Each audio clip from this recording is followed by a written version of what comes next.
Cilacap terkini, kunjungan Menteri Pendidikan Dasar dan Menengah Republik Indonesia di Kabupaten Cilacap dicurhati para guru dan tenaga pendidikan di Kabupaten Cilacap. Eksklusif program Telusur Cilacap. Guna peningkatan pendidikan dan kualitas pendidikan di Kabupaten Cilacap, ratusan guru dan karyawan Muhammadiyah Kabupaten Cilacap laksanakan pembinaan oleh Menteri Pendidikan Dasar dan Menengah Disdakmen Republik Indonesia Profesor Dr. Abdul Mukti MED hari Senin 16 Desember 2024 di Pendopo Wijaya Kusuma Sakti Kabupaten Cilacap. Hadir PJ Bupati Cilacap yang diwakili oleh Sekda Kabupaten Cilacap, para pejabat di lingkungan pemerintah Kabupaten Cilacap, Forkompimda, tamu undangan untuk melakukan pembinaan kualitas guru tenaga pendidikan di Kabupaten Cilacap. Hadirnya Menteri Pendidikan Dasar dan Menengah Republik Indonesia disambut curhat para tenaga pendidik dan pendidikan di Kabupaten Cilacap, Telusur Cilacap. Sungguh merupakan kehormatan kebahagiaan bagi kami pada saat ini dapat bersilaturahmi dengan Bapak Menteri Pendidikan Dasar dan Menengah Republik Indonesia dalam suasana yang akrab. Ikut Wida, jadi selamat malam.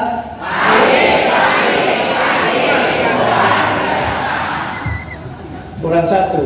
Ya. Alhamdulillah. Alhamdulillah. Harus ada itu. Alhamdulillah luar biasa. Ulangi lagi. Selamat malam.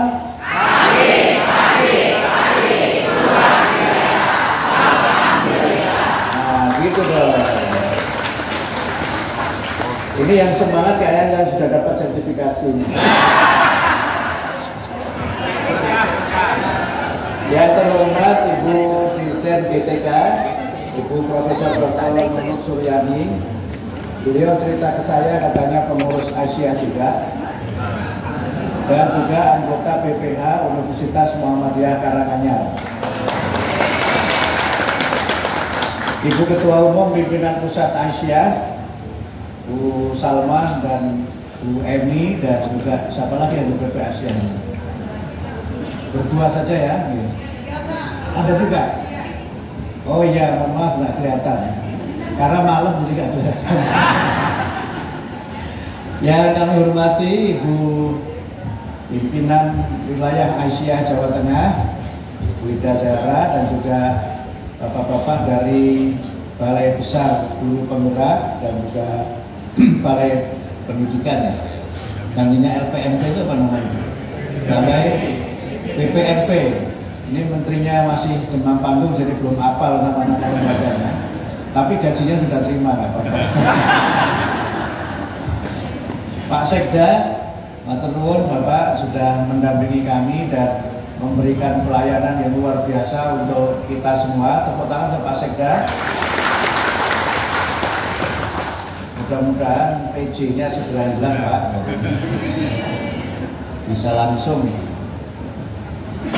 Bapak-bapak pimpinan Muhammadiyah, saya lihat dari Muhammadiyah Cilacap, juga bapak-bapak dari Dinas Pendidikan Kabupaten Cilacap, dan juga para tokoh pendidikan yang hadir di acara ini, dan bapak-bapak dan ibu-ibu guru-guru hebat.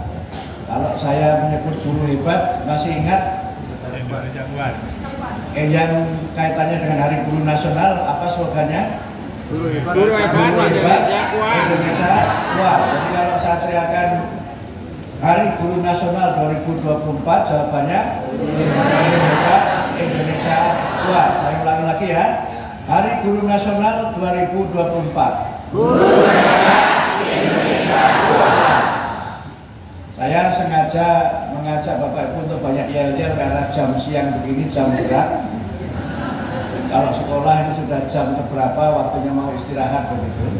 Apalagi nanti kalau ada makan siang bergizi tambah semangat lagi. Saya menyampaikan terima kasih atas undangan bisa hadir di sini. Walaupun memang untuk Cilacap ini perlu perjuangan dan doa yang luar biasa. Karena Cilacap ini jauh sana jauh sini, apalagi sudah tidak ada penerbangan. Saya dulu sering ke Cilacap naik pesawat Susi Air, dulu pernah juga naik Pelita Air, pernah juga naik Lion, yang belum pernah naik pesawat pribadi. Walaupun pernah naik Susi Air itu penumpangnya saya seorang diri sehingga seperti charter begitu. Saya ingat waktu itu mau ada acara di Purwokerto, mewakili Pak Malik Fajar, kemudian terbang lewat Cilacap. Saya sudah di dalam pesawat, tidak ada penumpang yang naik. Dalam Susi Air itu kan pilotnya bukan orang Indonesia, sehingga saya tanya, how many more passengers? Berapa penumpang lagi? You are the only one, sir. Satu-satunya begitu. So I like charters. Saya seperti mencarter pesawat itu. Ya itu kira-kira semi ketika kita ke Cilacap. Yang kedua tentu saya ingin menyampaikan beberapa hal yang tadi disampaikan oleh Ibu Dr. Ida Zahra dan juga oleh Bapak Sekda yang mewakili Pak Bupati tentang pentingnya Bapak Ibu sekalian sebagai guru meluruskan niat kembali untuk menjadi guru. Karena banyak guru yang memang menjadi guru itu karena tidak ada pilihan pekerjaan yang lain. Guru itu menjadi the last alternative profession, profesi yang alternatif terakhir. Saya baca buku judulnya Challenge for Teachers, tantangan bagi para guru. Itu diantara yang disebutkan adalah guru itu dianggap sebagai profesi yang remeh-temeh, profesi kaleng-kaleng yang semua orang bisa jadi guru.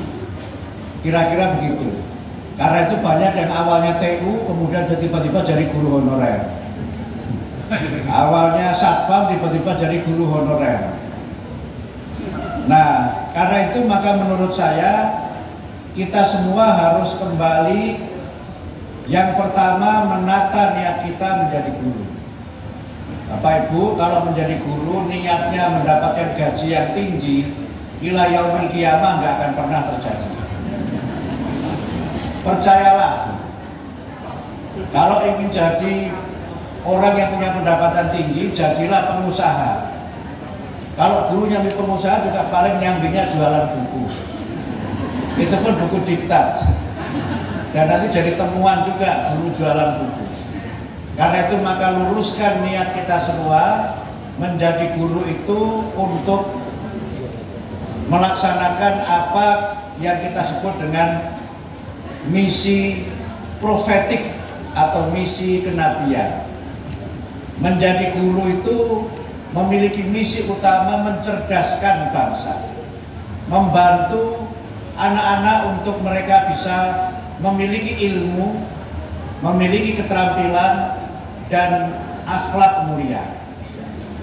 Karena itu maka Bapak Ibu sekalian, setelah sekian lama menjadi guru, yang sudah puluhan tahun jadi guru, mari kita luruskan niat untuk kembali kepada semangat. Kenapa kita menjadi guru? Kuncinya adalah untuk mencerdaskan, untuk memajukan, dan tentu sebagai kaum beriman kita niatkan menjadi guru itu sebagai bagian dari kita beribadah kepada Allah. Kalau itu kita niatkan, maka insya Allah hari-hari kita menjadi hari-hari yang menyenangkan. Yang kedua, menjadi guru itu harus didasarkan pada cinta. Pertama, cinta kepada murid-murid kita. Yang kedua, cinta ilmu. Dan yang ketiga, cinta profesi kita. Itu penting. Kalau menjadi guru sudah tidak suka pada murid, itu biasanya tensinya cenderung tinggi. Apalagi anak-anak sekarang itu memiliki perilaku yang tidak mudah untuk kita bisa memberikan bimbingan kepada mereka.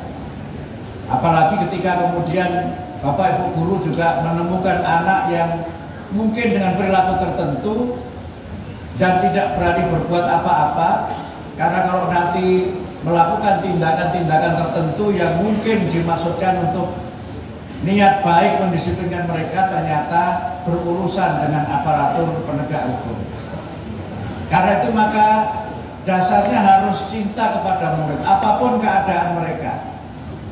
Bahkan kalau saya boleh pinjam istilahnya Syed Hussein Nasr itu menulis buku judulnya The Heart of Islam, jantung atau esensi Islam itu, agar kita ini hidupnya menjadi bermakna dan kemudian kita mencintai apa yang kita kerjakan itu, maka kita harus menata pikiran kita, mindset kita, bahwa setiap anak yang belajar di sekolah kita, setiap anak yang belajar di ruang-ruang kelas di mana kita mengajar itu adalah para utusan Allah, para hamba Allah yang membukakan pintu surga bagi Bapak dan Ibu sekalian. Tanpa mereka, Bapak Ibu tidak akan menjadi guru. Tanpa mereka, Bapak Ibu tidak bisa menjadi orang yang mengamalkan ilmu dan menjadikan ilmu Bapak Ibu sekalian sebagai ilmu yang bermanfaat. Itu kuncinya. Yang kedua, jadi guru harus cinta ilmu. Sehingga karena itu maka kita harus berusaha untuk meningkatkan kualitas keilmuan kita. Tadi Pak Bupati menyampaikan kemampuan dan kualitas akademik kita harus meningkat. Cara kita di dalam mengajar juga harus meningkat. Cara kita di dalam menangani berbagai macam persoalan dalam pembelajaran juga harus meningkat. Kalau kita tidak berusaha untuk menjadi guru pembelajar, guru yang mengajarnya juga bagian dari kita belajar. Ada sebuah buku yang juga sering saya kutip itu judulnya Teaching for Learning. Teaching for Learning itu maknanya ada dua. Pertama, kita mengajar supaya murid-murid kita itu belajar. Jangan sampai kita mengajar tapi murid kita justru tidak tertantang untuk belajar. Yang kedua, Teaching for Learning juga mengandung maksud bahwa kita mengajar itu juga bagian dari kita belajar, bagian dari kita berusaha untuk terus meningkatkan kualitas diri. Sehingga Bapak Ibu mungkin kalau sempat itu bisa guru-guru itu memiliki jurnal atau catatan harian sebagai seorang guru. Saya ingat ketika saya kuliah S2 di Australia tahun 95, sebagian Bapak Ibu mungkin belum lahir pada waktu itu. Karena ada yang lahir tahun 2000, lahir tahun 2024, barangkali cucunya maksudnya lahir 2024. Saya ingat waktu itu saya ditugaskan profesor saya untuk mencari buku, judulnya itu How Children Fail. Mengapa murid-murid itu gagal dalam belajar? Sebagai mahasiswa yang kuliah ke luar negeri dan punya semangat, saya bayangkan itu buku yang baru terbit. Sehingga saya mencari ke perpustakaan. Ternyata bukunya John Hood itu terbit tahun 67. Saya belum lahir tahun itu. Tapi saya kemudian bertanya-tanya, kenapa saya jauh-jauh kuliah dari Indonesia ke Australia kok disuruh baca buku yang terbit tahun 67. Dan ternyata di buku itu saya mendapatkan banyak sekali inspirasi dari seorang guru SD. Guru SD yang dia itu menuliskan pengalamannya sebagai guru. Dia tuliskan pengalamannya dan kemudian dia bukukan dengan judul tadi, mengapa dan bagaimana anak-anak itu gagal di dalam studinya. Mereka gagal bukan karena mereka punya IQ yang rendah. Mereka gagal bukan karena mereka tidak punya motivasi dalam belajar, tetapi mereka gagal karena terbebani oleh banyak kehendak orang tua dan kehendak orang lain sehingga dia belajar dengan terpaksa.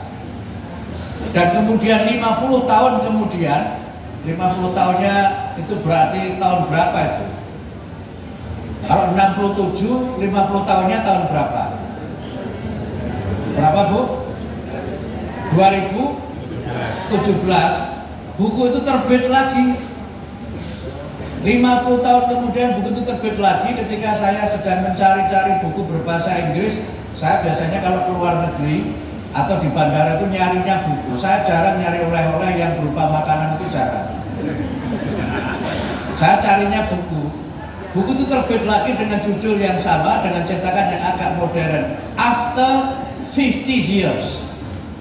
Karena ternyata yang ditulis oleh John Hull itu masih relevan dengan dunia pendidikan kita sekarang ini. Oleh karena itu maka usaha kita untuk terus meningkatkan kemampuan dan keilmuan itu adalah bagian dari kecintaan kita kepada ilmu. Yang ketiga, harus cinta profesi kita. Bapak Ibu jangan merasa minder menjadi seorang guru.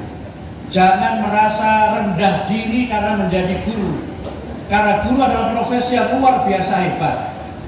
Bapak Ibu bisa melahirkan seorang Dirjen BTK, bisa melahirkan seorang Ketua Pimpinan Wilayah Asia, bisa melahirkan Pak Sekda, dan bisa melahirkan moderator yang sudah khawatir saya tidak selesai-selesai ceramahnya. Saya ingat suatu ketika saya datang ke salah satu daerah Pak Sekda, ada acara dialog begini di salah satu kabupaten di Jawa Timur. Ada peserta yang memarahi bupati, yang marahnya itu menurut saya sudah keterlaluan. Sampai saya itu penasaran, ini bapak ini siapa? Kok berani mengkritik bupati dengan nada marah yang menurut saya sudah sangat luar biasa marahnya. Dan kemudian setelah selesai acara saya dekati bapak yang tadi mengkritik keras itu, saya tanya, bapak kritiknya keras sekali. Nggak apa-apa, dia itu murid saya. Jadi itulah hebatnya guru itu. Karena itu guru harus bangga dengan profesinya. Nggak boleh guru itu minder karena tunjangannya.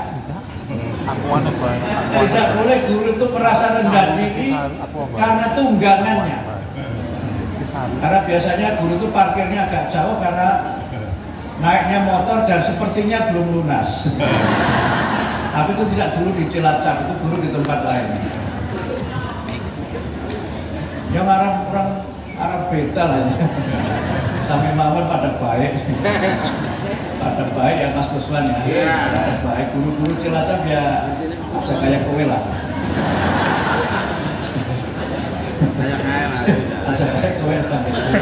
Karena itu kita harus bangga dengan profesi itu. Apalagi kalau kita baca undang-undang guru dan dosen, itu jelas disebutkan bahwa guru adalah profesi. Karena guru adalah profesi, maka Bapak Ibu guru harus bangga dengan profesi Bapak Ibu sebagai guru. Semua orang bisa mengajar, tapi tidak semua orang bisa menjadi guru.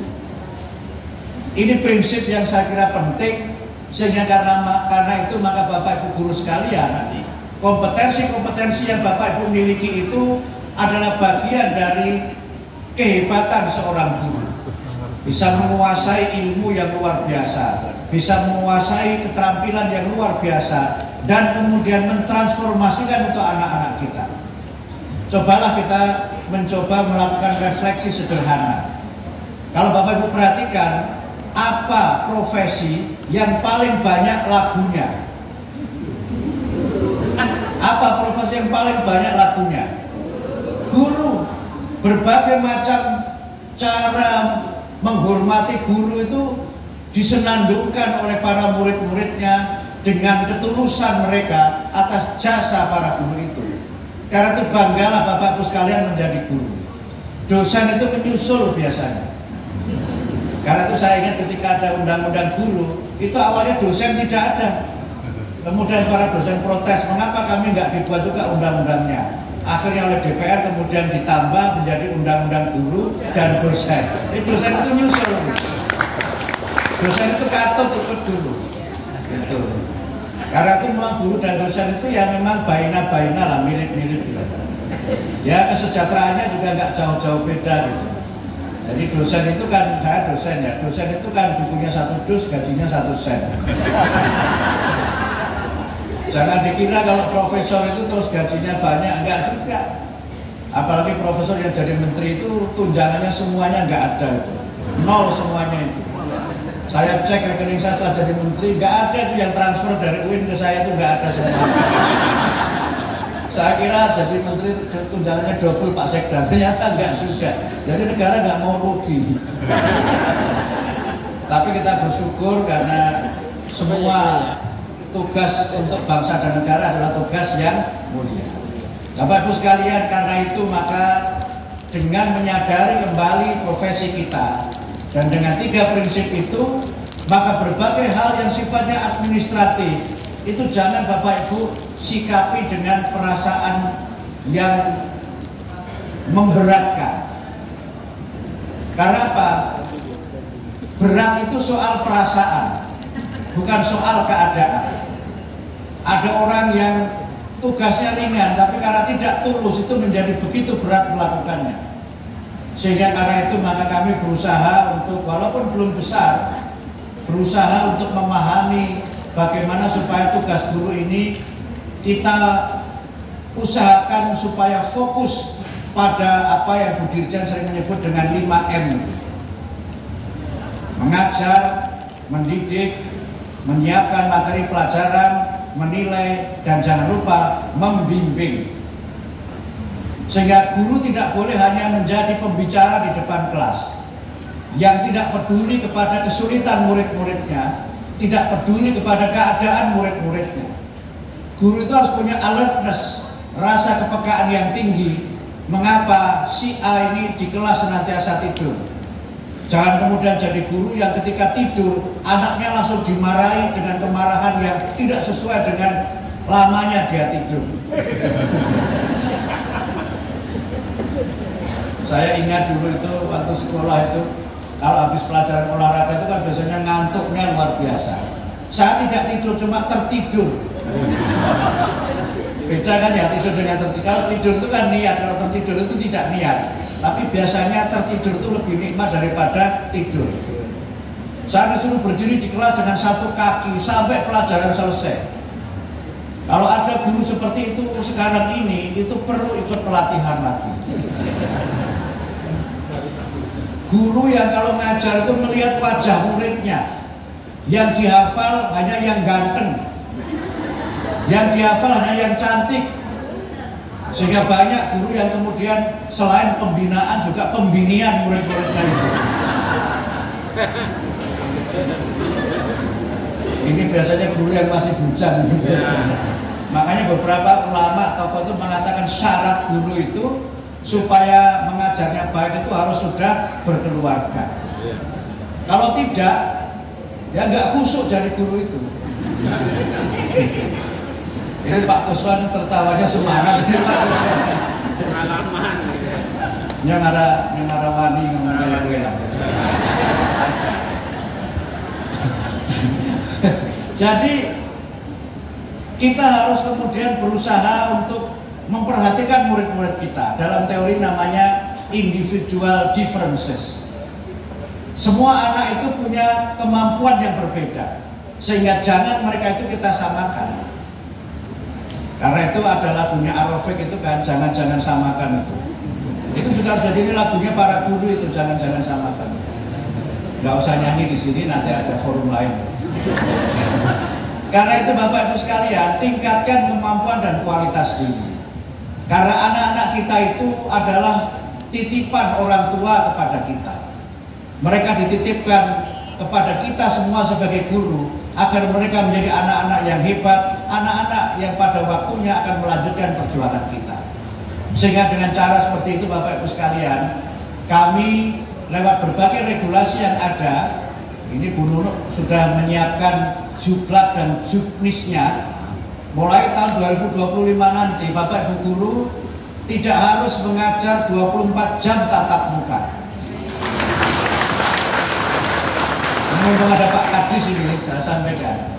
Jadi 24 jamnya itu tidak hanya dari mengajar di kelas, tapi sebagian dari 24 jam tatap muka itu dari membimbing murid-muridnya, mendampingi murid-muridnya, menemani dan mendengar keluh kesahnya. Itu nanti dihitung dengan ekuivalensi jam tatap muka.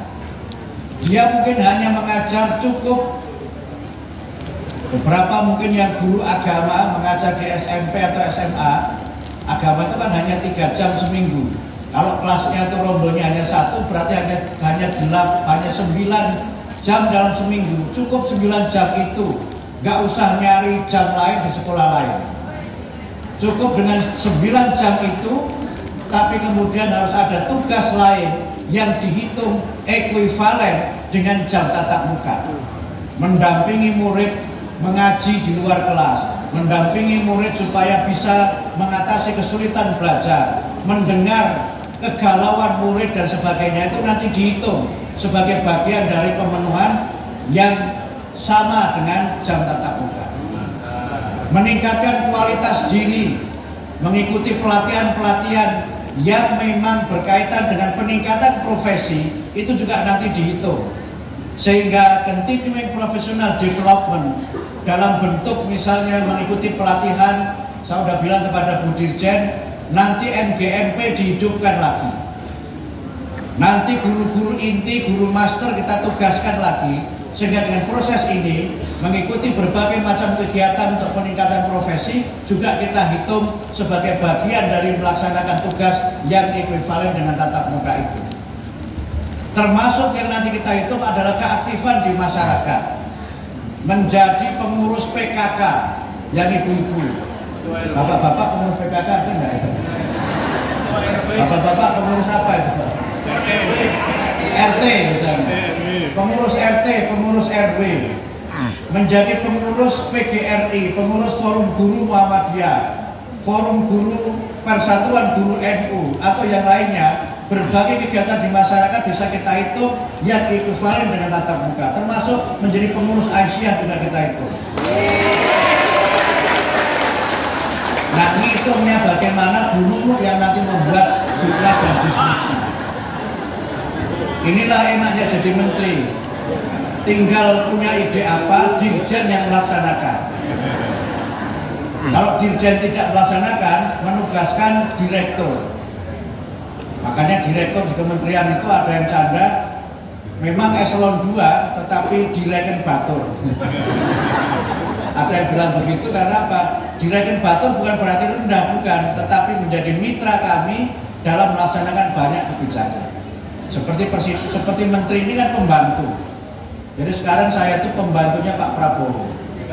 Karena menteri adalah pembantu presiden, jadi saya ini pembantu. Nah, Bu Dirjen membantu saya. Tapi Dirjen ini SK-nya oleh presiden, bukan oleh menteri. SK Dirjen itu oleh presiden. Jadi SK-nya sama dengan menteri. Yang beda itu jangan. Yang beda ya proses pemilihannya lah. Kalau menteri kan nggak dites, cuma ditanya. Nah, kalau Dirjen harus dites, termasuk nanti ditanya oleh menterinya. Bapak Ibu sekalian, ini yang coba kami lakukan sehingga guru itu betul-betul fokus. Jadi kalau ada istilah guru itu harus fokus kepada murid, itu diantaranya adalah dengan cara bagaimana tugas-tugas lain yang administratif yang tidak penting itu kita kurangi.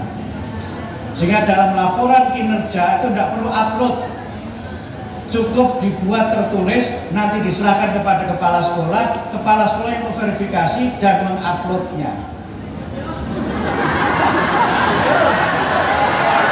Beda dong. Kalau dulu kan satu orang nafsi-nafsi. Nah sekarang satu sekolah cuma satu. Cukup kepala sekolah upload satu untuk guru-gurunya itu. Ya kepala sekolah kan tidak ngajar sama sekali. Kepala sekolah kan ngajarnya 0 jam pelajaran. Enak aja dapat tunjangan, nggak ada kerjaan.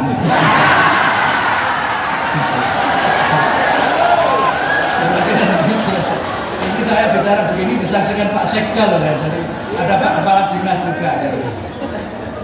Karena itu Bapak Ibu sekalian, guru itu tidak boleh hanya sekedar mengajar di kelas dan yang terjadi pada muridnya tidak diurusi. Komunikasi dengan orang tua kita perbaiki supaya berbagai macam persoalan yang selama ini terjadi tidak terulang kembali. Guru perlu kalau ada waktu dan menurut saya perlu meluangkan waktu mendatangi orang tua murid. Kenapa anak bapak dan ibu selalu datang terlambat di sekolah? Kenapa kalau di kelas tidak ada konsentrasi dan sebagainya? Itu jangan hanya mengambil tindakan tanpa mengerti apa masalahnya dan apa yang terjadi di rumah, di mana anak-anak kita itu memang juga tidak bisa kita mengabaikan mereka. Ini adalah bagian dari model-model pendekatan pembelajaran yang menurut saya harus terus kita lakukan sehingga pendidikan kita ini pendidikan yang lebih humanis, pendidikan lebih manusiawi, dan membuat semua murid itu merasa di rumah mereka juga merasa nyaman, di sekolah mereka juga merasa nyaman. Dan yang terakhir, Bapak Ibu sekalian, marilah kita juga berusaha untuk bagaimana agar pendidikan kita ini lebih baik lagi di masa-masa yang akan datang. Ini tantangan kita bersama-sama. Banyak kritik menyangkut pendidikan karakter yang mulai ada pelemahan dan kelemahan. Karena itu tadi terima kasih Bu Ketua Umum Aisyah sudah menyampaikan 7 kebiasaan anak hebat. Yang itu juga sudah ada lagunya ya Bu Nunung ya. Sudah ada lagunya 7 kebiasaan anak hebat. Ibu-ibu guru TK yang tergabung dalam TK ABA atau mungkin RA dan sebagainya, itu nanti juga ada lagu anak-anak yang insya Allah di launching tanggal 27 Desember nanti. Itu melalui lomba yang serius, jurinya itu musisi ternama tingkat nasional, bukan juri yang kaleng-kaleng, tapi juri yang memang serius. Itu saya boleh menyebut nama, salah satunya misalnya Mas Nugi.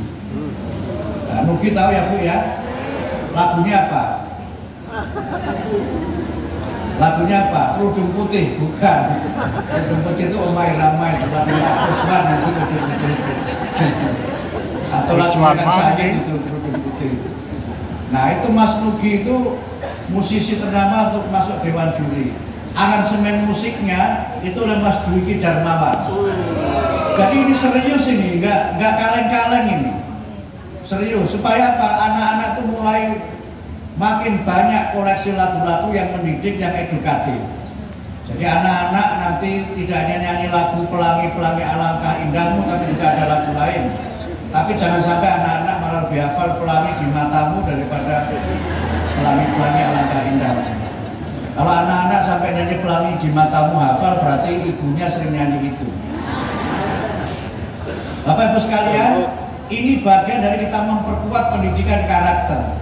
Pendidikan yang dimulai dari prasekolah sebagai bagian dari wajib belajar 13 tahun yang merupakan pemenuhan dari RPJPM tingkat RPJPM kita tahun 2045 2025-2045. Karena itu maka penguatan pendidikan di tingkat dasar ini perlu, termasuk nanti matematika juga mulai dikenalkan dari tingkat taman kanak-kanak.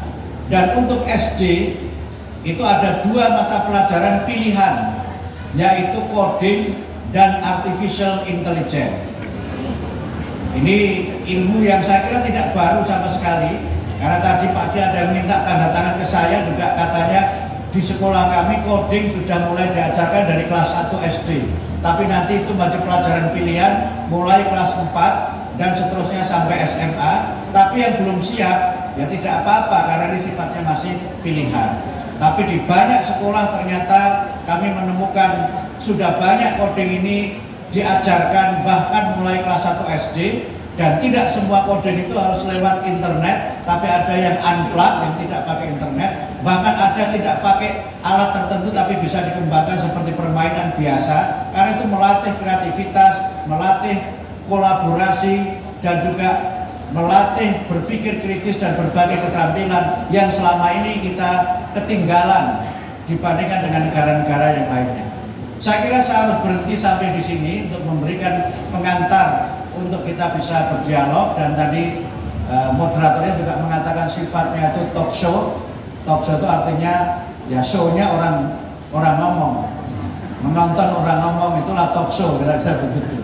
Karena itu maka saya cukupkan sekian sebagai pengantar. Nanti pertanyaan-pertanyaan dan berbagai hal yang ingin disampaikan, silahkan, tidak usah takut, tidak usah khawatir. Saya akan mendengar dengan sebaik-baiknya. Termasuk kalau ada kritik juga silahkan disampaikan, supaya kita lebih baik dan lebih maju lagi di masa yang akan datang. Pertanyaan yang sulit nanti dijawab oleh Bu Dirjen, pertanyaan yang mudah nanti saya menjawab. Kira-kira demikian. Sementara saya akhiri. Nasrun minallah wa fathun qarib wa basyiril mu'minin. Wassalamualaikum warahmatullahi wabarakatuh. Berikan aplaus yang mulia atas tipe PPG ke depan. Bagaimana? Apakah mau online, offline, apa mau seperti apa gambarannya dan durasinya gambarnya? Terima kasih. Assalamualaikum warahmatullahi wabarakatuh. Waalaikumsalam warahmatullahi wabarakatuh. Izin, saya nama Mas Ripah, Kepala SMA Negeri 2 Cilacap dan di Asia sebagai Ketua Cabang Asia Kecamatan Kesuburan. Mendasari surat edaran dari Direktorat SMA nomor 2630/C5/GM 0002/2024 hal seleksi nasional penerimaan untuk mengikuti P3K. Demikian dan bisa saya tampung dari perwakilan RKKS TKI Kabupaten Cilacap. Terima kasih. Assalamualaikum warahmatullahi wabarakatuh. Waalaikumsalam. Alhamdulillah turun gunung bertemu dengan Pak Menteri dan jajarannya. Saya ingin bertanya, alhamdulillah takdir saya adalah menjadi guru PAI, meskipun rasanya seperti tersesat di jalan yang benar, tapi alhamdulillah saya syukuri.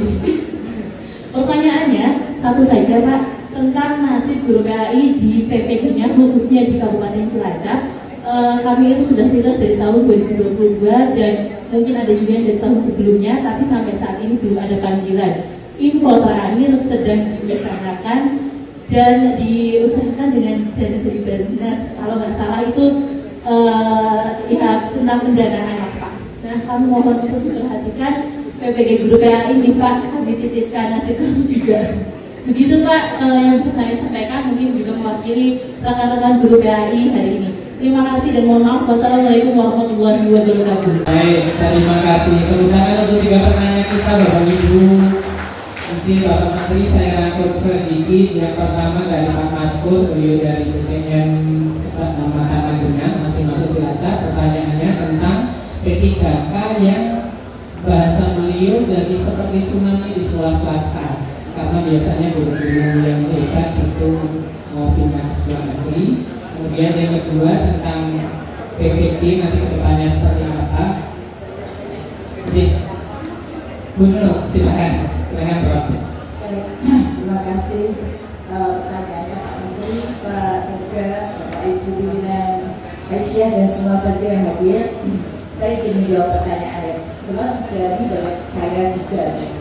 Kalau untuk kebijakan kebijakan tsunami tadi, Pak Menteri sudah beberapa kali juga dalam berbagai forum menyampaikan bahwa kami sedang mengupayakan untuk P3K bisa ditempatkan di sekolah swasta sesuai dengan kebutuhan, sesuai dengan urgensinya ya. Misalnya kalau tadi di SMA Bapak Isan tadi waktu itu kehilangan 50 guru misalnya ya, ada 50 orang dulu, tapi kan itu tahun 2021 ya, mungkin setelah proses sampai sekarang sudah ada yang diisi gitu ya. Maka nanti penempatan kembali ke sekolah swasta tidak selalu harus kembali ke sekolah asal, tapi kami akan melihat kembali kita kebutuhan sekolah swastanya. Jadi ini bisa dilakukan redistribusi guru-guru ASN yang ada di sekolah negeri untuk ditempatkan di sekolah swasta yang membutuhkan.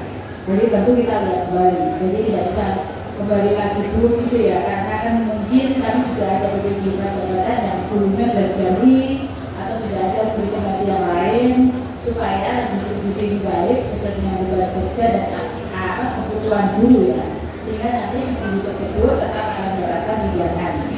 Makanya intinya adalah bisa dikembalikan ke sekolah, ditempatkan di sekolah swasta. Permendikbudnya sudah diproses ya, sudah tinggal ditandatangani gitu, masih diproses. Insya Allah di dalam penempatan tahun 2025 sudah bisa digunakan sebagai rujukan. Kemudian nanti pertanyaan tentang prototipe PPG itu seperti apa gitu ya. Kalau untuk PPG calon guru, kami masih memperlakukan seperti Pak Menteri itu secara luring. Jadi PPG calon guru beda dengan PPG guru tertentu ya. Kalau calon guru, kami sudah menambahkan beberapa materi seperti pendidikan karakter, BK dan konseling, pelaksanaan secara luring. Tetapi untuk daerah tertentu, misalnya yang sulit itu dimungkinkan bauran, tetapi persentase terbesarnya adalah bulan. Sedangkan untuk PPG guru tertentu seperti ini, sekaligus saya sampaikan di forum ini ya, tahun depan itu semua guru yang memenuhi kualifikasi S1 D4 diharapkan ikut PPG sampai dengan tanggal 13 Desember. Yang sudah mendaftarkan di sistem pendaftaran yang sudah kami buka itu baru 415.000. Jadi masih sepertinya sebagian masih verifikasi ijazah S1 karena ini perlu verifikasi di ijazah. Tadi menyambung dengan pertanyaan berikutnya ya, masih melakukan verifikasi. Jadi jangan khawatir, meskipun verifikasi itu sudah berakhir, sepertinya permasalahannya adalah metode verifikasi yang belum sesuai, misalnya dengan API atau dengan apa gitu ya. Jika sampai tanggal 20 ini ditutup, Bapak Ibu belum berhasil mendaftarkan, bukan berarti tidak akan ikut dalam kapal besar PPG 2025, karena awal tahun kami akan membuka kembali. Jadi nanti verifikasi untuk Jawa Tengah akan dibantu oleh BPGB Jawa Tengah, oleh Pak Kepala beserta timnya gitu ya. Jadi kalau ada kesulitan, Ibu komunikasinya saja. Misalnya sulit untuk menghubungi pusat bantuan di Jakarta karena terlalu banyak pertanyaan, bisa menghubungi pusat bantuan di Balai Guru Besar Guru Gerak atau UPT GBK yang ada di Solo, ya, di Solo. Tapi bisa dihubungi secara menghubungi melalui telepon. Jadi seperti itu. Tetap yang kedua tadi masih bersifat daring dengan pengakuan ya, bagi semua guru yang aktif mengajar hingga 1 tahun di akhir tahun 2023-2024 ya. Jadi semester kemarin, pertengahan kemarin. Jadi kalau yang baru ini tahun ajaran baru di 2024-2025 tidak bisa ikut, itu masuknya PPG Prajabatan. Tapi yang aktif mengajar sampai 2023-2024 kemarin itu akan mengikuti PPG guru tertentu dengan skemanya adalah menggunakan belajar modulnya sudah ditambahkan ya, semula itu modulnya 3 menjadi 5 karena ada tambahan untuk pendidikan nilai dan BK atau penguatan pembimbingan konseling bagi semua guru. Sedangkan akan mendapatkan pengakuan dengan NPR-nya 27 SKS, sisanya adalah belajar. Sedangkan untuk calon guru semuanya masih bersifat luring. Kemudian untuk Ibu Nasifah dari SMA 2 Cilacap, pertanyaannya terkait dengan verifikasi. Jadi bagi guru yang sekarang akan mendapatkan P3K yang verifikasinya mengalami kesulitan, kemarin malam kami sudah mengeluarkan surat ya. Suratnya itu tanggal kemarin tanggal yang menimbulkan kehebohan juga nih ya, karena semalam saya mendapatkan pekerjaan serangan komen dari para netizen. Luar biasa, saya sampai dimaki-maki gitu ya.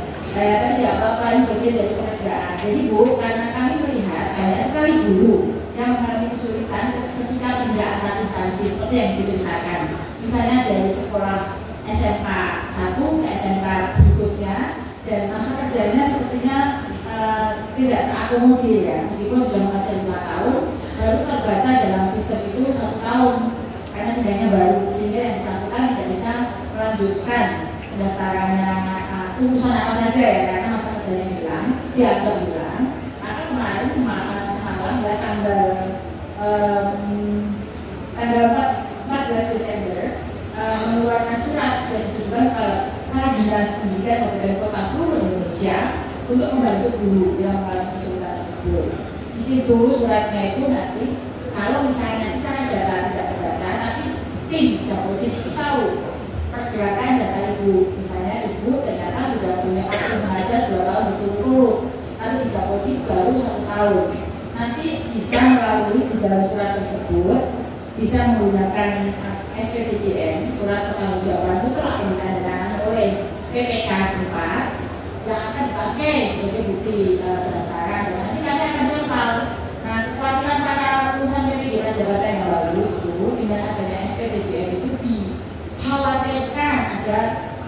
honorer siluman katanya, yang mana sebenarnya baru dimasukkan oleh Dinas Pendidikan. Jadi ada guru nggak boleh berburuk sangka, karena nggak bisa seperti itu. Secara sistem itu tidak bisa ujuk-ujuk atau tiba-tiba si guru itu baru masuk lalu bisa diklaim 3 tahun, karena kita punya data, pergerakan data yang tidak ada di Kapolri bahwa yang bersangkutan itu sebenarnya sudah mengajar 3 tahun, 4 tahun, nanti mengajar itu dan lain sebagainya.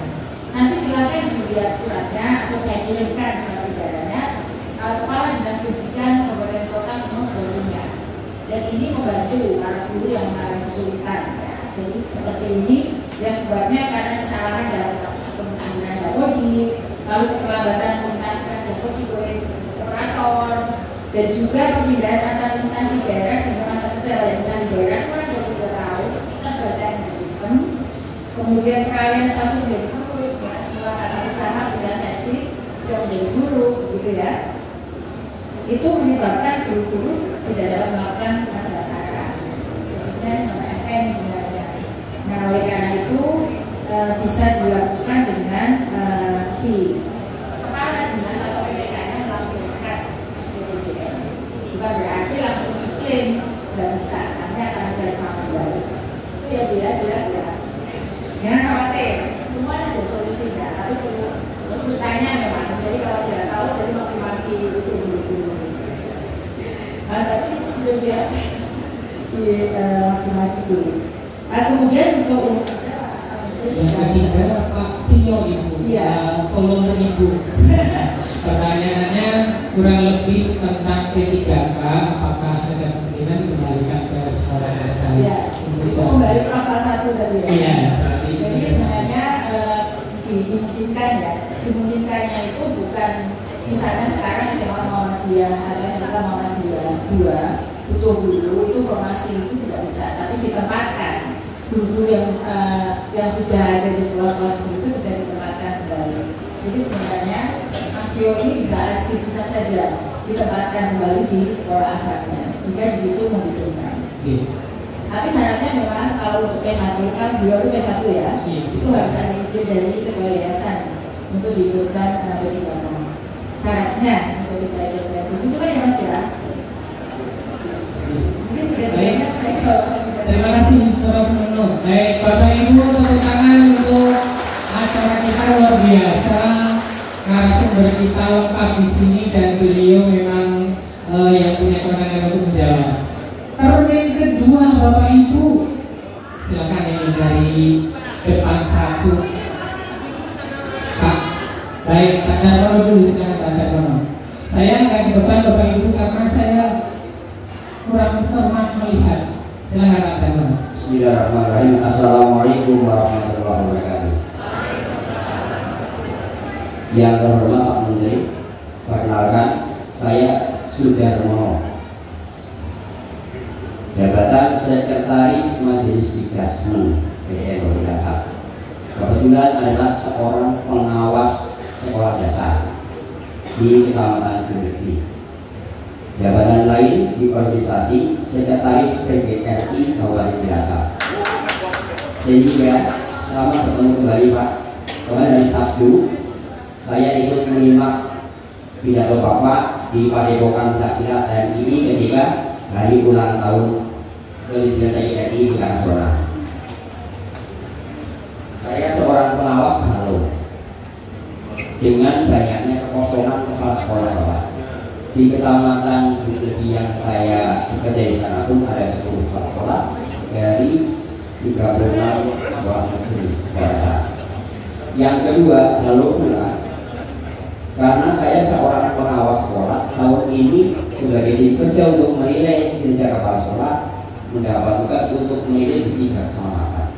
Akibat ada beberapa kecamatan yang tidak memiliki pengawas karena beberapa tahun ini tidak ada pengangkatan kepala sekolah dan pengawas. Pertanyaannya, kapan akan ada pengangkatan kepala sekolah dan pengawas? Kemudian satu hal, merasa galau pula banyak masukan dari teman-teman guru.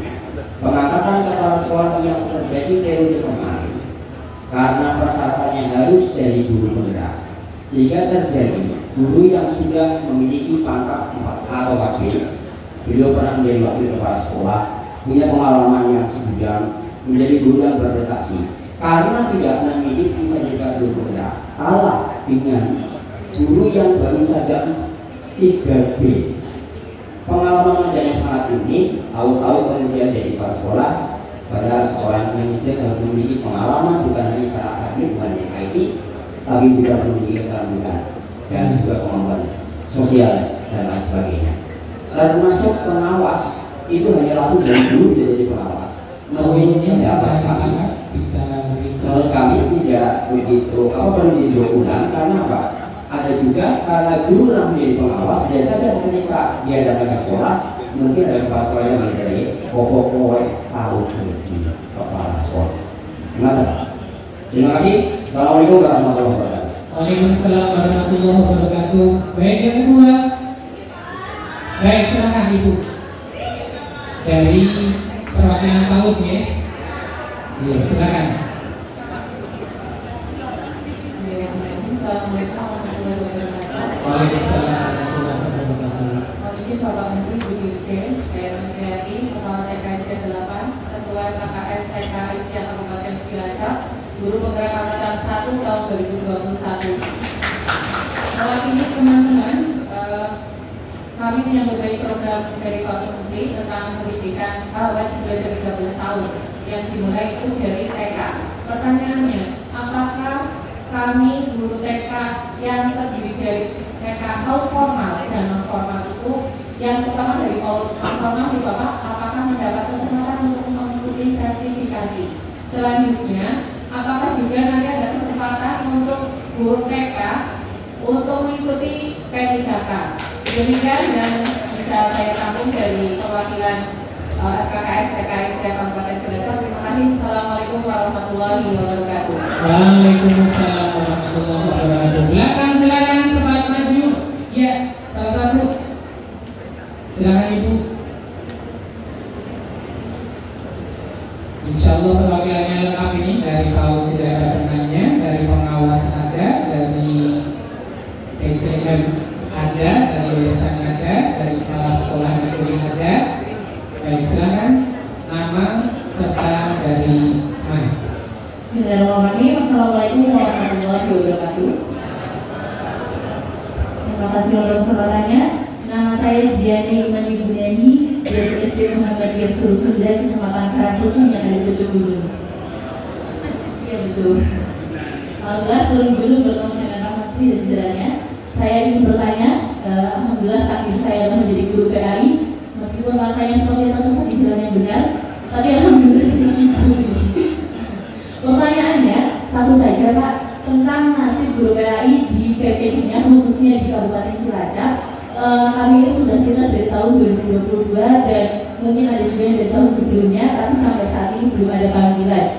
Info terakhir sedang diusahakan dan diusahakan dengan dana dari dinas. Kalau nggak salah itu ya tentang pendanaan apa. Nah, kami mohon untuk diperhatikan PPG Guru PAI ini Pak, dititipkan nasib kami juga. Begitu Pak yang bisa saya sampaikan, mungkin juga mewakili rekan-rekan Guru PAI hari ini. Terima kasih dan mohon maaf. Wassalamualaikum warahmatullahi wabarakatuh. Baik, terima kasih. Waalaikumsalam warahmatullahi wabarakatuh. Saya rangkum dulu Pak Menteri dan Bu Dirjen. Yang pertama dari Bapak Darmono, pengawas kapan ada pengangkatan lagi kepala sekolah atau pengawas? Haruskah pengawas kepala sekolah masih harus dari guru penggerak? Yang kedua tadi perwakilan dari PAUD, apakah ada P3K dari untuk formasi PAUD? Itu Bapak Ibu? Betul. Dan yang terakhir dari Ibu dari SDM Surusunda Karangkucing, untuk PPG bagi guru PAI kapan ini ditunggu-tunggu? Menurut Pak Menteri atau dari Bu Dirjen? Silakan. Baik, terima kasih. Saya akan mencoba menjawab terkait dengan kepala sekolah juga. Kami sudah merumuskan pelatihan kepemimpinan kepala sekolah ya Pak. PAI, kami akan sampaikan juga sudah siap kepada Bapak Ibu semua yang mengakomodir seperti yang tadi misalnya syarat-syarat yang diwajibkan dari kepala sekolah, punya pengalaman dan lain sebagainya. Harapannya kekhawatiran kekurangan kepala sekolah dan pengawas sekolah bisa segera kita isi pada masa-masa yang akan datang seperti yang dialami oleh Pak Sudarmono. Jadi kami sedang bekerja bagaimana supaya kekosongan kepala sekolah itu bisa segera diisi. Kemudian terkait dengan kekurangan pengawas, gitu ya. Jadi ada sebentar lagi akan terbit PP Permenpan RB tentang JF dulu. Dalam Permenpan RB JF dulu ini sudah ditandatangani, prosesnya cukup lama, sudah ditandatangani oleh Menteri PAN dan beberapa orang ya, tidak diundangkan. Di dalam Permenpan RB itu, ini sekaligus menjawab pertanyaan Ibu Aslia tadi terkait dengan guru non formal. Di dalam Permenpan RB itu ada penyatuan JF dulu. Penyatuan JF dulu itu semua guru non formal itu akan disebutnya guru di dalam Permenpan RB supaya guru non formal berkesempatan mengikuti pendidikan kelas dulu seperti yang disebutnya pamong ya. Penyatuan JF itu pamong, penilai, pengawas, guru itu disebutnya dengan JF dulu. Nah nanti ini ada implikasi memang ya Bapak Ibu ya. Implikasinya ada pros consnya, tapi setelah kita lihat menimbang pros consnya itu juga banyak prosnya dan consnya. Sebagai contoh untuk guru non formal itu nanti akan disetarakan diakui sebagai JF dulu, sehingga begitu menjadi guru tersebut harus mengikuti pendidikan profesi untuk bisa mendapatkan tunjangan profesinya. Namun kita ketahui banyak sekolah non formal ya perlu kita data kembali, gitu ya.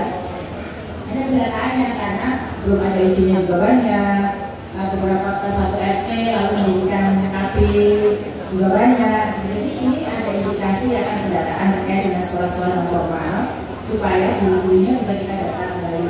Guru non formal juga belum semuanya pamong itu terdata dengan baik di pendataan kami di Direktorat Guru Khusus yang di Direktur sampai Baromi. Nah sehingga nanti implikasinya ada, satu implikasinya itu baik buat guru, implikasinya buat kami juga saat ini kami juga harus menambah lagi kuota PPG. Mungkin karena kami akan dalam kembali tahun ini yang terdata untuk PPG itu adalah 810 lebih yang akan mengikuti PPG di tahun 2025. Ini belum termasuk guru-guru non formal yang sudah memenuhi S1 4. Itu dimungkinkan ya jika Permenpannya itu segera keluar karena pendataan kami akan terus berjalan hingga tahun depan. Kemudian untuk pengawas tadi ya, kekurangan pengawas ini sekali juga buat pertanyaan bahwa sekarang ini mengapa pengawas itu kurang? Karena untuk bisa pengawas, mengangkat pengawas yang selain memberikan sertifikat calon pengawas yang sangat terbatas, juga harus ada formasi dari Kemenpan. Jadi sebagai JF pengawas itu harus ada rekomendasi dulu. Misalnya Cilacap ini butuh pengawas berapa orang. Meskipun PPK sudah mengajukan permohonan formasi, jika belum turun rekomendasi informasinya, kita belum bisa mengisi, gitu ya. Nah dengan penyatuan JF dulu ini, kami sedang menyusun juga bersamaan ketika Permenpannya itu keluar, kami juga menyusun pedoman penugasan guru sebagai pendamping. Nama pengawas akan diberi nama pendamping satuan pendidikan yang dia tugasnya juga mengenai kepala sekolah. Ada syarat-syarat penugasan untuk pendamping satuan pendidikan. Cukup peraturan menteri yang isinya itu penugasan syaratnya apa. Misalnya kita calon kepala sekolah, calon pengawas yang disiapkan oleh Kemendikbud. Jika lulus sertifikat itu maka dapat ditugaskan sebagai pendamping satuan pendidikan. Nanti kami akan berkoordinasi dengan pemerintah daerah melihat kebutuhannya dan termasuk gotong royong antisipasi untuk penganggaran diklat calon pengawasnya. Dengan demikian kekurangan yang selama ini itu terjadi karena banyak sebab, bukan hanya kurang orang yang mendapat diklat setelah ditutup tahun 2021, tapi juga formasinya itu sangat sulit untuk kita dapatkan buat pengawas. Ini nanti akan menjawab berbagai pertanyaan terkait dengan kekurangan pengawas tadi. Lalu untuk guru PAI, jadi memang betul bahwa guru PAI yang ada di sekolah umum itu memang ada di Kemenak ya untuk sehat dan dunia. Saya juga menjebatkan waktu itu karena kita ada guru tertentu, guru PAI merasa menjadi menjadi apa yang disebut tadi prosesnya di jalan yang benar tadi ya. Tidak punya orang tua, jadi di sini dianggap anak ini, di sana anak yatim, gitu. Jadi seperti itu orang tuanya yang masih benar yang kandung, tapi tidak diurus anak kandung itu dititipkan kepada orang tua angkat. Orang tua angkat juga tidak diurus. Nah, kami juga sudah mengkoordinasikan ya melihat kondisi ini. Asosiasi Guru PAI itu mengajukan permohonan untuk dibantu untuk berkoordinasi. Pak Menteri sudah berkoordinasi dengan Pak Menteri Agama. Jadi antara menteri sudah melakukan pembahasan, lalu kami juga Pak Menteri untuk bisa membantu guru-guru PAI tersebut. Lalu kami sudah mengundang Dirjen Bimas semua. Jadi bukan hanya guru agama Islam, guru Kristen, Katolik, Buddha itu sudah mendapatkan masalah yang sama.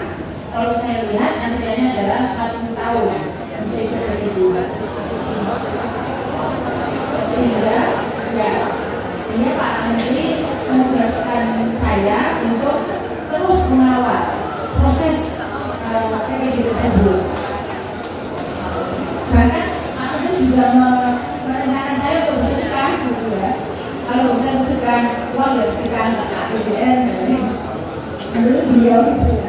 Tapi masalahnya adalah secara peraturan Menteri Agama, peraturan menterinya itu tata kelola guru agama itu ada di sana.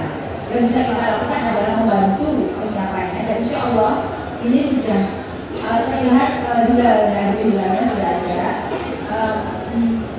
Dari Dirjen Bimas semua agama sudah menghubungi berhubungan dengan RPTK Negara Pendidikan. Karena kalau agama itu di RPTK-nya yang bekerjasama dengan BTK itu tidak ada yang punya substansi untuk mengajarkan membekali guru agama itu khusus bila RPTK benar. Jadi kita tidak punya kapasitas dan tidak punya, seandainya pun ada anggaran kapasitas untuk menyelenggarakannya tidak ada.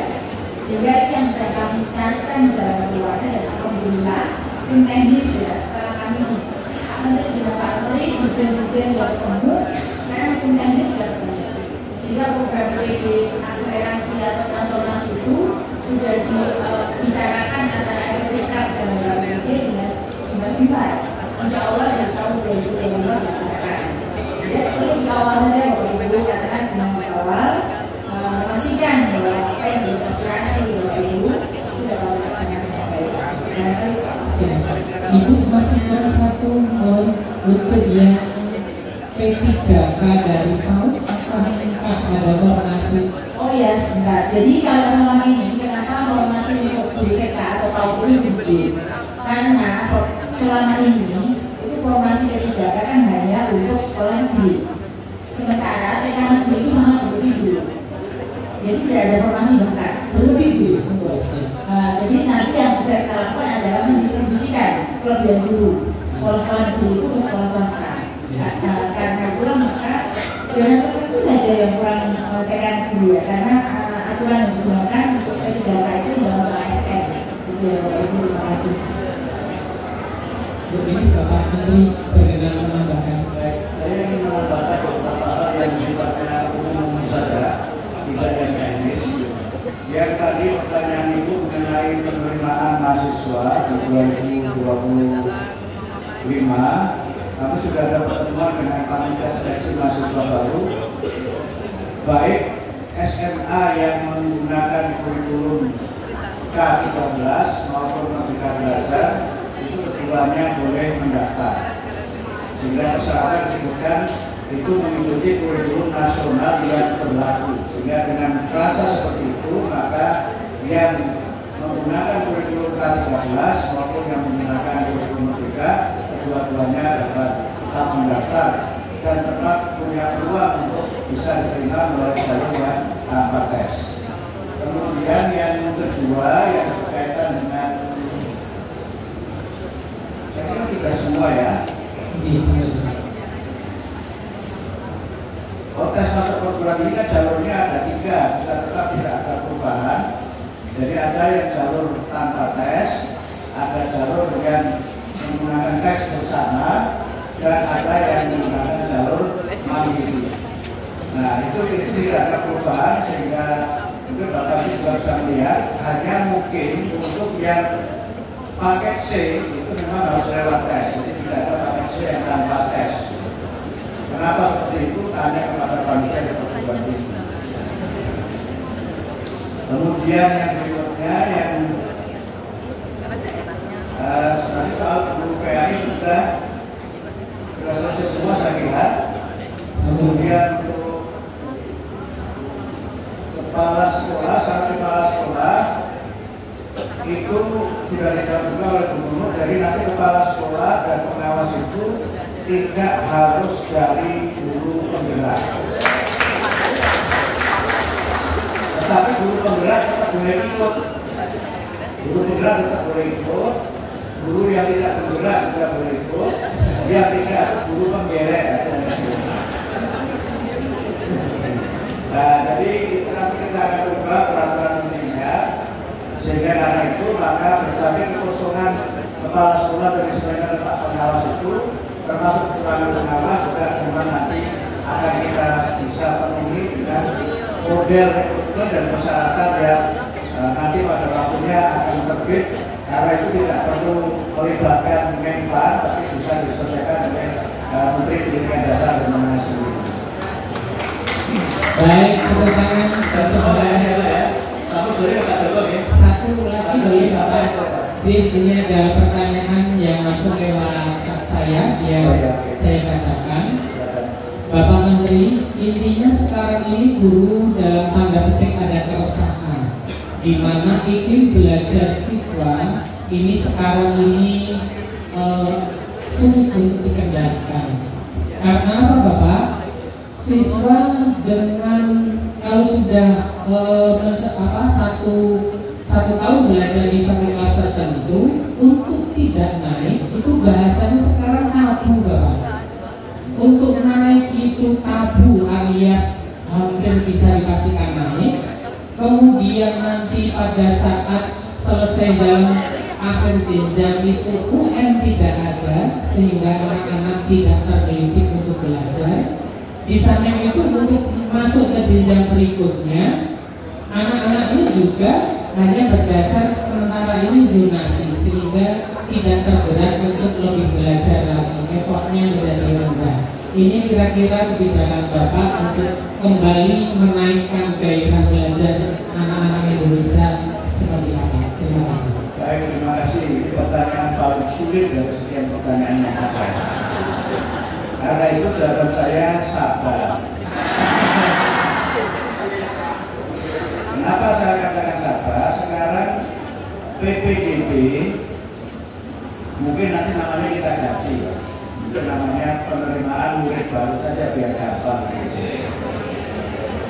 Tapi ini soal namanya, soal sistemnya. Sekarang kami sudah menyelesaikan berbagai alternatif untuk penerimaan murid baru itu, dan sesuai dengan arahan Pak Presiden nanti akan diputuskan dalam sidang kabinet. Jadi kami sekarang posisinya itu menunggu arahan dari Bapak Presiden untuk nanti pembahasan mengenai sistem penerimaan murid baru untuk tahun 2025-2026.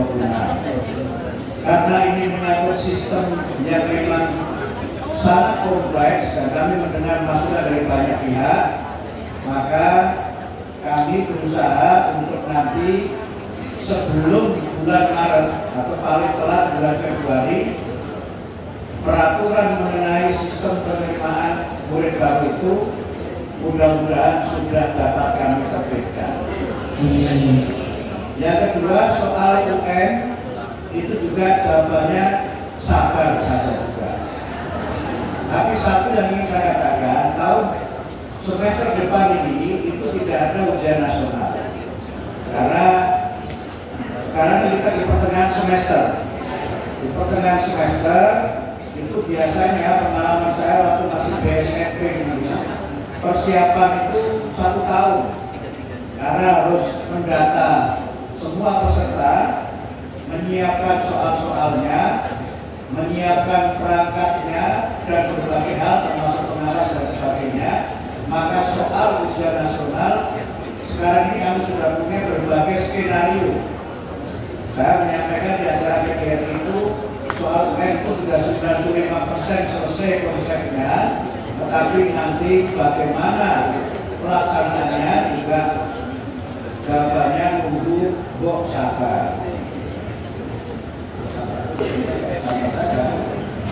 Nah, soal kurikulum juga sama. Kalau kita pakai ketentuan dalam hukum, suatu peraturan itu dinyatakan masih berlaku kalau tidak ada peraturan lain yang merubahnya. Karena itu maka kami sekarang ini belum membahas mengenai masa depan K13 atau Merdeka. Yang sudah kami melakukan pembahasan dan sekarang mungkin sudah 85% adalah pendekatan deep learning. Tadi Bu Dr. Ida sudah menyampaikan, deep learning ini adalah pendekatan pembelajaran, bukan kurikulum. Ada kan sebab beredar nanti kurikulumnya namanya kurikulum full. Itu yang beredar di medsos kan begitu kan? Itu kan diambil dari video ketika saya sudah isi pengajian. Jadi katanya kurikulumnya full, yaitu mindful, meaningful, dan joyful. Memang nanti pembelajaran akan kita kembangkan dengan pendekatan deep learning yang unsurnya itu harus pembelajaran yang mindful, pembelajaran yang meaningful, dan joyful. Bagaimana bentuknya? Tunggu sampai itu terbit peraturan menteri dan nanti kita mengadakan pelatihan untuk para guru tentang pendekatan belajar deep learning. Nah, dengan pembelajaran deep learning itu persoalan yang tadi disampaikan insya Allah sebagian bisa kita atasi. Karena apa? Dengan pendekatan deep learning, muatan atau pokok bahasa dalam masing-masing mata pelajaran akan kita kurangi. Sehingga dengan materi yang kita kurangi itu, maka pembahasan bisa lebih mendalam. Yang dengan pembahasan yang lebih mendalam itu, maka murid diharapkan menguasai materi yang diajarkan, sehingga kalau murid itu memang bisa dinyatakan mencapai kompetensi dan menguasai materi itu betul-betul penguasaan yang sesungguhnya, bukan penguasaan dan nilai yang diberikan secara sodako oleh para guru. Karena banyak guru yang supaya muridnya itu dapat diterima di sekolah, terutama dengan donasi yang jumlahnya terbatas itu, akhirnya banyak guru yang sodako nilai. Saya tidak bilang maaf, kalau maaf itu tidak dapat pahala. Katanya KPK kalau maaf. Tetapi kalau sodako itu saya kira dapat pahala. Saya juga kadang-kadang begitu. Dan dengan saya Dr. Zakia, saya itu dosen favorit. Saya tanya mahasiswa saya, kenapa saya ada katakan dosen favorit? Karena Bapak jarang masuk, tapi nilainya bagus. Nah, dosen begini tidak boleh diperbanyak jumlahnya. Itu hanya dosen yang merangkap Menteri Pendidikan Dasar dan Menengah. Nah, karena itu berbagai hal yang tadi disampaikan memang sudah kita cari formulanya. Tapi yang jelas memang harus ada proses untuk mengupgrade kemampuan murid. Ketika mereka misalnya menurut pencapaian akademik kok belum, maka menurut saya walaupun dia itu akan naik kelas pada waktunya, tapi menurut saya harus ada remedial sebagai bagian dari proses untuk mereka bisa mencapai pemenuhan standar dan penguasaan yang seharusnya. Saya kira begitu. Dan sekali lagi, untuk ujian nasional memang aspirasinya banyak sekali. Saya bertemu dengan banyak sekali lembaga yang menyelenggarakan pendidikan. Jadi Bu Dirjen juga ikut kami ketika kami roadshow ke penyelenggara pendidikan, mengundang masyarakat yang pro maupun yang kontra terhadap UN. Juga saya mengikuti artikel-artikel yang dimuat di media massa termasuk juga percakapan netizen. Jadi Bapak Bu Dirjen juga mengikuti pembicaraan di netizen karena beliau punya medsos, saya ini kan tidak punya medsos. Jadi saya mengikuti pembicaraan di netizen, kalau ada berita bagaimana komentarnya, kami menganalisis semuanya, dan sekali lagi sekarang pengkajian tentang UN itu sudah pada persentase 95%. Bagaimana pengumumannya nanti tunggu tanggal mainnya. Kira-kira demikian Pak. Terima kasih Bapak Menteri. Tepuk tangan Bapak Ibu untuk Pak Menteri Republik BPK atas jawaban-jawabannya. Bapak Ibu yang saya hormati, pasti di benak Bapak Ibu masih banyak sekali pertanyaan yang belum sempat diungkapkan, tetapi dikarenakan waktu yang membatasi kita semuanya, maka tanya jawab dengan Bapak Menteri dan Ibu Dirjen BPK kita cukupkan sampai di sini. Kami tutup dengan pantun, mohon catatnya yang semangat. Matahari pagi bersinar terang, nelayan pulang membawa ikan. Bapak Abdul Mukti datang penuh dengan semangat, pendidikan Cilacap jadi perhatian. Terima kasih dari saya.